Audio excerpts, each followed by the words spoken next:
Jammu centre से आई हुई बहन लीना अभी गवाही देगी। परमेश्वर के नाम की स्तुति हो। परमेश्वर ने मुझे भी इस शाम के समय में परमेश्वर के सम्मुख में और संतों के संगत बीच में और आप लोग के सामने परमेश्वर के नाम की महिमा करने के लिए दिया अच्छा अवसर के लिए मैं परमेश्वर का धन्यवाद करती। मेरी गवाही को मैं छोटा करके बोलने के लिए चाहती। मेरा जन्म एक नामधारी ख्रिस्ती परिवार में हुआ। जब मेरा जन्म हुआ तो मुझ में जीवन नहीं था और मरी हुई अवस्था में मैं पाई गई देखने के कारण मेरे माता पिता ने डॉक्टर लोगों को घर में बुलाया और उन्होंने कहा कि आपकी बेटी तो नहीं है और आपका बच्चा तो मर गया करके उन्होंने बोला। उसके बाद और तब हमारे घर के लोगों ने और हमारे सारे रिश्तेदार लोग मुझे कब्रिस्तान में लेके जाकर वहाँ मेरे लिए गड्ढा खोदकर उस छोटे गड्ढे में मुझे दफन कर दिया। दफन करने के बाद वहाँ से सारे लोग चले गए थे, लेकिन मेरे माता पिता और घर के सारे रिश्तेदार लोग वहीं पर खड़े होकर रो रहे थे। और उसी समय मेरे पिता ने परमेश्वर से एक वाचा बांधी कि प्रभु अगर ये बच्चा जिंदा होने से मैं तेरे लिए दे दूंगा। और उसी समय उसी गड्ढे में मुझे जीवन आया और जोर जोर से चिल्लाने का आवाज आने के कारण आसपास के रहने वाले सारे रिश्तेदार लोगों ने कहा कि बच्चा तो हमने दफन किया लेकिन आवाज कहाँ से आता है। मैं उसी गड्ढा को खोद कर दोबारा मुझे बाहर निकाला। परमेश्वर के नाम की स्तुति। परमेश्वर ने मुझे एक नया जीवन दिया। और उसके बाद जब मैं छोटी होने के समय में स्कूल जाने के लिए आरम्भ किया, जब मैं थोड़ी बढ़ती जाने के बाद में स्कूल में जा रही थी तो अचानक से एक बीमारी ने मुझे ग्रस्त कर दिया और 4 साल तक मैं बिस्तर में पड़ी थी और उठ नहीं पाती थी। साल मुझे ऐसा बुखार होता था कि वो बुखार मेरे से शरीर से छूट नहीं पाता। कि नाम की स्तुति के बाद में बीमार होने के कारण मुझे हॉस्पिटल में एडमिट करके दाखिल किया गया। वहाँ जाने के बाद कम से कम एक हॉस्पिटल में मैं 3 महीना 4 महीना ऐसे दिन बिताती थी। और जब वहाँ पर मुझे चंगाई नहीं मिला तो दूसरे हॉस्पिटल में जाने के बाद वहीं पर भी वही अवस्था होती थी। और मेरी बीमारी के पीछे हमारे घर के सारे पैसा और मेरे मम्मी का जो भी दागिना था सब कुछ खत्म हो गया था। और आखिरी समय में डॉक्टर लोगों ने मेरे पिताजी से बुलाकर उनसे कहा कि आप अपने बेटी को घर ले जा सकते। कई भी कितनी सारी बीमारियों का नाम बोला, वो नामों के कारण डॉक्टर लोगों ने मेरे ऊपर इलाज किया लेकिन किसी प्रकार से मेरे को चंगाई नहीं मिली। मेरे पिता मुझे दुख के साथ फिर से वापस घर लेकर गए। जाने के बाद दोबारा मुझे बुखार शुरू हुआ। हमारे घर के लोग पूरा बेचैनी अवस्था में दिखाई दे। उसके बाद एक मरियम नाम का एक मंदिर है, वो मंदिर में हर साल लोग आकर वहाँ जाकर पूजा करके कई लोग चंगाई पाते थे। ऐसे ही मेरे पिताजी से कहने के बाद मेरे पिताजी हर साल मुझे उस मंदिर में लेके जाकर उनके साथ साथ मैं भी उनके साथ वो मंदिर में जाकर वो मरियम का पूजा करती थी। मेरे पिता ने उस मूर्ति के सामने एक वाचा को बांधा कि अगर तू इसको चंगाई करने से मैं इसी मंदिर में तेरे लिए हमेशा के लिए मैं छोड़कर जाऊंगा करके कहा। हर साल मुझे उस मंदिर में लेके जाकर पिताजी के साथ मुझे पूजा करना पड़ता था, लेकिन वहाँ भी मुझे चंगाई नहीं मिली। उसके बाद भी जब मैं बोर्ड का एग्जाम दिया, उसके बाद भी मेरे जीवन में एक बीमारी के लिए एक मौका मिला और उस बीमारी से मेरे दोनों पैर काम से चले गए थे। और जब डॉक्टर लोगों को बुलाया तो डॉक्टर लोगों ने कहा कि ये जीवन भर चल नहीं पाएगी।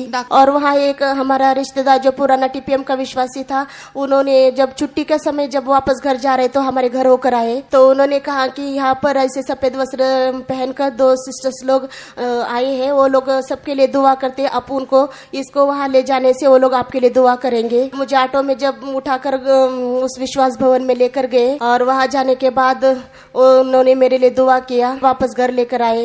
एक दिन ऐसा हुआ कि घर में कोई भी नहीं था और मेरी माँ और मैं अकेली थी। तो मेरे बीमारी के कारण परेशान होने का कारण मेरी माँ ने सोचा कि कैसे भी आज इसको खत्म करना चाहिए। और मेरी माता ने मुझे कपड़े के साथ मेरे मुंह को बांधकर एक कोना में मुझे डाल दिया। मुझे श्वास नहीं मिल रहा था और मैं बेहोश हो गई। थोड़ी देर के बाद जब मेरे पिताजी घर में आए तो मेरी माता से पूछा कि बेटी को कैसे है करके पूछा, तो मेरी माँ कुछ नहीं बोल पाई। वापस दोबारा उस विश्वास भवन में मुझे लेकर गए तो वहाँ की जो बड़ी सिस्टर थी उन्होंने मुझे मेरा नाम पूछा और स्कूल जाती है करके पूछा। और उन्होंने मेरे लिए जो 4 साल से यहाँ तक थी, मैं पानी भी पीने से मेरे पेट में नहीं रहता था, खाना तो मैं बिल्कुल नहीं खा पाती थी, अगर खा भी लिया तो उसी समय ही मुझे दोबारा बस उल्टी हो जाती। 4 साल तक मैं खाने बिना पीने बिना ऐसे रह रही थी। जब उस विश्वास भवन में लेकर गए तो वहाँ के दोनों सिस्टर लोगों ने मेरे लिए प्लेट में खाना डालकर मेरे लिए वो मदर ने दुआ किया। और मेरे माता पिता कहने लगे 4 साल से बेटी ने तो कुछ खाया नहीं, अगर ये लोग तो शादी नहीं किया, ये लोग परमेश्वर के बच्चों को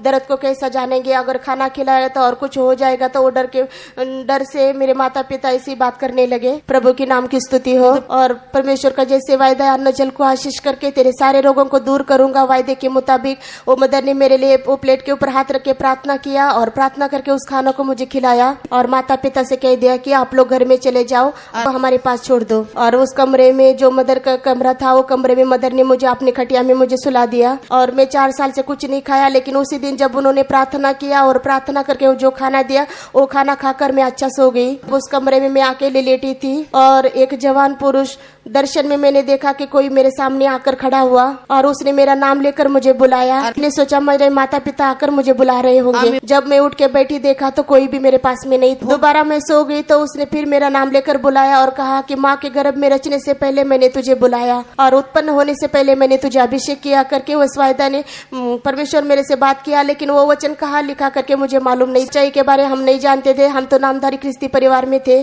और जब वो कलवरी क्रूस को मैंने देखा और वो कलवरी क्रूस से वो जो खून मेरे ऊपर पड़ रहा था उस खून से मुझे चंगाई मिली। उस शरीर में जब वो खून मेरे ऊपर गिर रहा था तो मैंने असीम सामर्थ को मैंने अनुभव किया। उसने मेरे हाथ को पकड़कर मुझे खड़ा किया कर मुझसे कहा, जब मैं उठी तो उसने मुझसे बातें कर रहा था तो उसने मुझे कहा ये क्रूस को ले और मेरे पीछे हो ले। कि नाम की स्तुति हो। ये दर्शन नहीं था लेकिन आमने सामने मैंने मेरे साथ बात करते समय उसने मुझे पूछा, मैंने तेरे लिए कलवरी क्रूस के ऊपर जीवन दिया तो मेरे लिए क्या करे। प्रभु के नाम की स्तुति हो। उसी समय मैंने कहा, प्रभु मैं आपके पीछे आने कर तेरी सेवा करने के लिए चाहती हूँ। इतना बोलकर वो के समय जब मदर आई और उन्होंने मुझे उठाया और पूछा, बेटा आपको कैसा करके पूछा और मैंने मेरे साथ जो बीता सब कुछ मैंने उनको बताया। तो मदर ने कहा कि परमेश्वर आपको सेवा के लिए बुलाता है, आप परमेश्वर के सेवा के लिए जीवन देने के लिए उसके पीछे चलो। जब मुझे विश्वास भवन में ऑटो में मुझे उठाकर लेकर आए थे तो वापस जाते समय मैं चलकर घर चली गई और मैं चलकर घर जाने के कारण मेरे घर के लोगों ने देखकर परमेश्वर के ऊपर विश्वास किया और संतों का प्रेम में आगे बढ़ने लगे। और हर दिन परमेश्वर मुझे वचन से बातें करता रहा, खून तू मेरे लिए दे दे, मैंने तेरे लिए प्राण दिया और तू मेरे पीछे हो ले। प्रभु के नाम की स्तुति। और पवित्र आत्मा का अभिषेक पाकर बपतिस्मा लेने के लिए प्रभु ने मुझे मदद किया। 2006 में परमेश्वर ने मुझे सियोन का अभिषेक करके अपने घर में लेकर आया और यहाँ केंद्रीय स्थान में 2 साल सेवा करने के बाद कलकत्ता आकर सेवा करने के लिए परमेश्वर ने मुझे मदद किया। यहाँ से भी बदली होने के बाद अंडमान जाके सेवा करने के लिए परमेश्वर ने मदद किया और उधर की सेवा भी जय के साथ खत्म करके वापस आके जम्मू कश्मीर में आके भी परमेश्वर ने मुझे सेवा करने के लिए एक अच्छा मौका। मेरे के स्थान में श्रीनगर में भी परमेश्वर 1 साल तक वहाँ भी रहकर